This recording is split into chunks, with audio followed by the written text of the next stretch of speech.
Hey Ryder, nice to meet you. Nice to meet you. So what do you do? I am currently the VP of Sales for Butler's Grooming Club for Men. I've just moved back to Birmingham. I was gone for 12 years. So just moved back and starting my next phase in life. Fantastic. Where were you in those 12 years? I decided to go off to the University of Texas for college and then knew that I was always going to live in New York. So moved to New York about a week after graduation and lived there for 5 years doing wholesale and apparel and met my now husband in New York, actually online.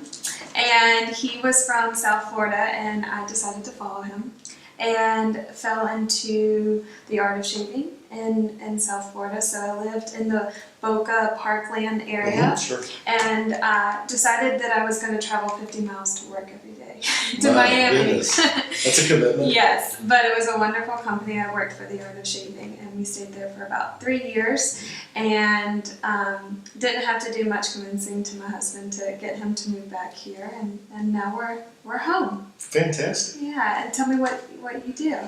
I'm the founder of a magazine called The Land Report. I'm also the publisher, and it was founded in 2007.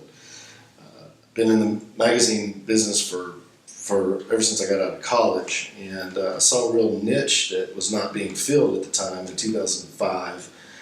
There was no good magazine that talked about land ownership, and what's more American than owning land. And so my partner and I started doing some research, and there was not anything available. We developed the concept, launched it in 2007. It's been a quarterly publication, available nationwide, Books A Million, Barnes & Noble, airports across the country. So we're having a lot of fun with it. That's fantastic. What were you doing prior to the launch? Prior to the launch, I worked for a company here in Birmingham, division of EBSCO. Okay. Jim Stevens, and Grandview Media Group was a company that I worked for that was an EBSCO division. And prior to that, Vulcan Outdoors, which was an outdoor publication business, a lot of hunting and fishing and outdoor publications. Gotcha. And you're from Birmingham? I'm originally from Charleston, West Virginia. I was recruited here in '98. And before that, I was in Texas. I was in Fort Worth where I met my wife. Okay. And she came here in 2000, worked for Southern Living at the time, and she's now at Hoffman Media. So we're a magazine family, a couple of magazine nerds. Do you ever compare? Oh yeah, I get a lot of free consumer marketing advice, whether I like it or not, from her. So it's always welcome. I do. Yeah, I know how it is. What's your husband do? My husband is actually in property development, so Okay. he would be very interested Well, in your he's going to publication. get a complimentary subscription. Yeah, so he worked for, in South Florida, he worked for a very large family-owned company for a long time and was in New York doing a few things a couple different times, but obviously there's a need in Birmingham. Absolutely. And he has a great passion for it, so yeah. Great. Where do you guys like to eat? What are some favorite restaurants or hangout places in Birmingham? So we are renting a house in Crestline, and our new favorite spot is Taco Mama. Oh, nice. He likes Taco Mama a lot. These are all my old spots, but you know, you have the Zoe's and the Surin, but he's new to everything, Sure. so it's nice. El Barrio. It seems like we like to eat the Mexican food in Birmingham, but we are big barbecue fans. Sure. So always trying the different barbecue spots, but he goes to Full Moon every Friday with my grandfather. Great. Yeah. What a tradition. Yeah. So they enjoy it, and that's something that we definitely like. What about you? We're eclectic eaters. As soon as I got to Birmingham in '98, I was introduced to Chris Hastings at Hot and Hot Fish Club, That's our favorite. and Chris and I hit it off. We turkey hunt together in the past, and we've cooked together, and we've gone to hunting lodges, and I actually proposed to my wife at Hot and Hot. Eric was going to do the same for me. Right. And my dad was an original founder of Hot and Hot as well. Really? Yeah, Fantastic. so Chris is a good family friend of Sure. mine. Yeah, that's very funny. That is very funny. So that's kind of our special place. That's very funny. But Purple Onion's a great spot to go and get some hummus and some tabbouleh salad. We love that. My wife is actually from Mexico, so she's very particular about her Mexican food. Gotcha. But Hot and Hot's probably one of our favorite spots in town. Yeah, you can't beat it. No. I agree. Chris would agree too.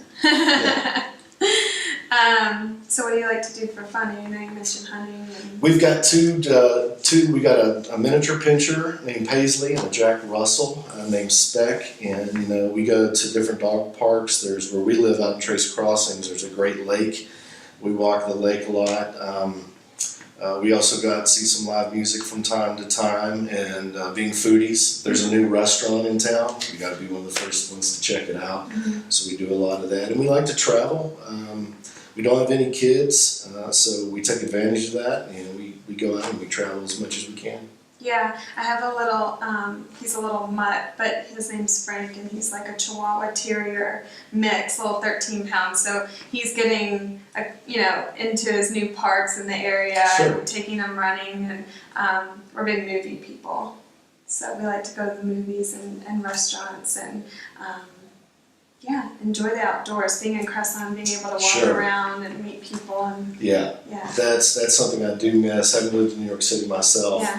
Just the ability to walk around. When I moved back from New York City to Atlanta, I lived in Five Points area in Atlanta, so walking around, where my apartment was. Well, I miss a little bit of that, but we got the lake, so I still get a little bit of exercise in. You're just starting to be able to get outside all the time Right, now. exactly. Yeah. Why don't you just bring it back a little bit to some of the aspects of your business and stuff like that, in terms of in terms of Birmingham, in terms of some of the challenges maybe, or just some different stuff about your business. Sure. I don't know, you guys might know, I'm not sure what those would be, so maybe you guys. Okay, I'm just curious,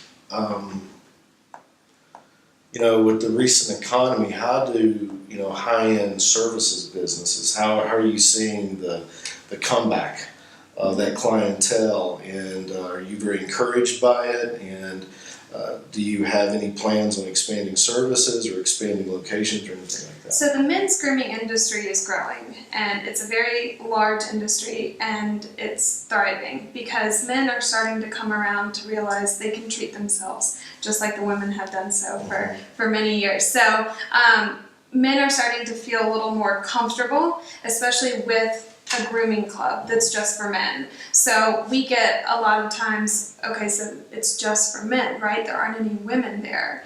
And when we let them know that really this is a place for them, they are encouraged to go. They realize that although we provide a very high-end atmosphere where it's comfortable and it's a lounge feel, and we've got flat screen TVs and sports and pool tables, that the services are actually very affordable, and that they can treat themselves to more than just a haircut. You can get a straight razor shave, you can get a hand treatment, a foot treatment, a massage. So to have a place to go and to know that we are planning on expanding, hopefully freestanding, possibly within Saks one day, and then also looking at other things like new products and looking at different services that are catered towards men that they may be able to enjoy but still feel comfortable about doing them. I take it you take walk-ins, but there's also a membership Yes. part of the. Yes, you can come in and walk in and have services based upon availability. You can receive services a la carte, or you can join as a member. So we have 3 level of memberships called Gold, Platinum, and Diamond level, just depending on your needs and which services that you would want on a monthly basis. And it's a great way to be able to spend your time and enjoy your free time and treat yourself. That's great. Yeah, so you're going to have to come. I will. So tell me, within your business and land, Sure. and the economy, Right. these past few years, we know it's been difficult. Kind of tell me where. Well, two kind of trends that we've seen is, one, when you're talking about the Boone Pickenses of the world and the Ted Turners, they feel the economy pinch a lot less than the average person. So on the transactional side of land business, it stayed pretty brisk even through the bumpiest 2009, 2010, and 11. We're really seeing our business. We had our best year ever in our business last year. Revenues were through the roof, and I think that speaks well to the general economy. But we cater to not only large landowners, but medium-sized and small. We're really a transactional publication as well as a lifestyle publication. We try to tell the story of great landowners while also trying to be kind of the voice of the asset class. There's a million people talking about bonds, stocks, mutual funds. Nobody's talking about land, and it's a great hard asset. And actually, when the economy went bad, a lot of smart money started going into commodities, gold, silver. Land is just another commodity. So we felt that trend happening and been able to ride it out to some good results. With like a little bit of an educational piece in there, telling people. Absolutely. Yeah. You know, there's a lot of legacy issues and family issues, tax issues. There's a lot of stuff that could be a little dry, but I think my partner, especially Eric O'Keefe, the editor, does a great job in securing what we like to call permission givers that talk about their love of land. Boone Pickens. We've had Clint Eastwood, Harrison Ford, Joe Montana. We've gotten access to Ted Turner. Just a number of people that, you know, if you're coming to talk to them about their latest record or their latest sporting event or their latest movie premiere, it's get in line with CNN and everybody else. But when you want to go and give them a showcase, a soapbox to talk about their passion, Francis Ford Coppola jumped at the chance to talk about us, because where else can he go and talk about the passion of his vineyards in California? And so we're real lucky in that we've got that aspect, and that brings people into the publication. But then it's very much it's a business magazine. On national newsstands, you'll find it next to Forbes and Robb Report and those type of publications, as opposed to more of what you may consider an outdoorsy publication. Yeah, I find that educational and passion piece really makes your business what it is. You know, being a part of Butler's Grooming, starting, you know, with Chris and Carlos, and, you know, that this was a vision and a passion that they had that they wanted to bring in. I've found that men often think, well, I know how to groom. I've had my hair cut for years, or I've been shaving for years, and I know everything about it. But in the end, a lot of them haven't ever been taught or explain why you do the steps that you do, or why why a certain haircut may be better for them than another. So to have that passion and educational piece, I find creates a bigger, better business.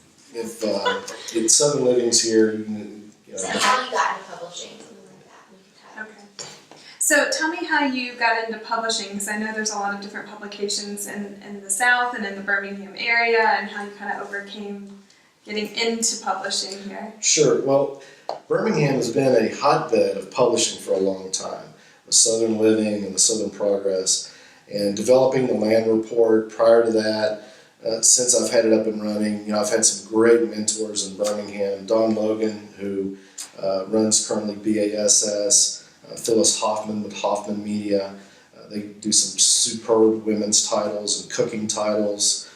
Jim Stevens, who I mentioned, who was the chairman at EBSCO, who brought me into that organization. So I've had some really great mentors and people to bounce ideas off, to talk about the Land Report, the concept before it was a reality.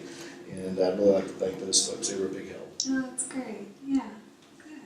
Well, it's very nice meeting you. Nice meeting you. I look forward to seeing you in the future. Get your husband, I'll grab my wife, and we'll meet at Hot Pot. Sounds good. I'll see you there.